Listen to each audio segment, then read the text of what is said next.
hutang piutang ini sebenarnya adalah persoalan yang dapat diselesaikan secara kekeluargaan. Ketika dituangkan dalam sebuah perjanjian hutang piutang itu, apalagi tertulis, yang dapat menjadikan sebuah pegangan yang dapat dijadikan perjanjian itu adalah sebagai kiblatnya.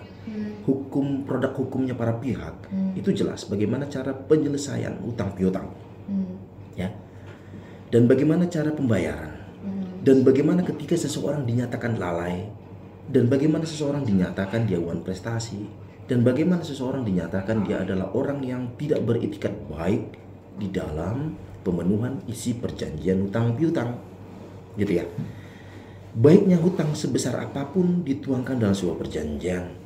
Perjanjian itu bukan hanya sebatas tentang bagaimana rumitnya membuat perjanjian di lembaran-lembaran, beberapa lembar begitu ya. Kemudian kita bisa membuat perjanjian itu sebenarnya dengan kwitansi saja juga sudah termasuk bagian dari perjanjian.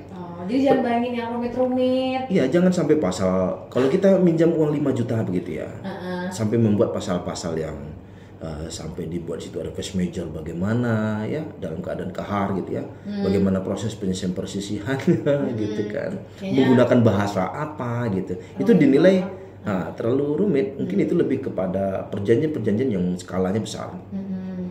Apakah itu pelaksana sebuah pekerjaan begitu ya, kontraktor dengan sebuah kontraktor beserta penyelenggaraan kegiatan yang mungkin apakah angkanya ratusan atau miliaran ya pekerjaan itu.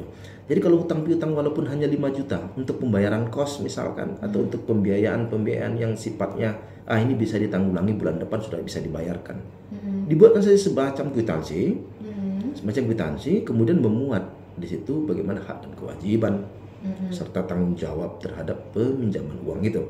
Tapi harus ada tantangan dari kedua belah pihak ya? Harus ditandatangani. Dan baiknya kalau di atas 5 juta baiknya pakai metre. Karena ketentuannya begitu ya. Di bawah 5 juta tidak perlu gitu kan. Apa saja pun perbuatan hukum para pihak nominalnya di atas 5 juta itu sudah wajib menggunakan metre. Kalaupun tidak nanti bisa dibubun metre untuk sebagai alat bukti ya, sebagai barang bukti di pengadilan menyatakan ini ada suatu prestasi kah gitu kan. Ini buktinya gitu. Di dalam kwitansi bisa saja memuat mengenai angka. Angka ini pun juga baiknya dibuat terbilang. Misal 5 juta. Dibuat buka kurung 5 juta rupiah. Gitu. Bisa saja toh 5 juta. Oh, aku tidak pernah minjam 5 juta. Aku hanya minjam 500.000. Ini salah tulis. Nolnya kelebihan satu. Kelebihan satu kan berdampak kepada nominal. Iya sih.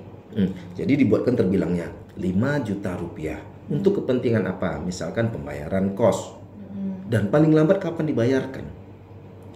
Paling lambat dibayarkan terhitung 1 bulan sejak peminjaman ditandatangani gitu kan, atau disebutkan paling lambat bulan Desember tanggal sekian. Tahunnya juga.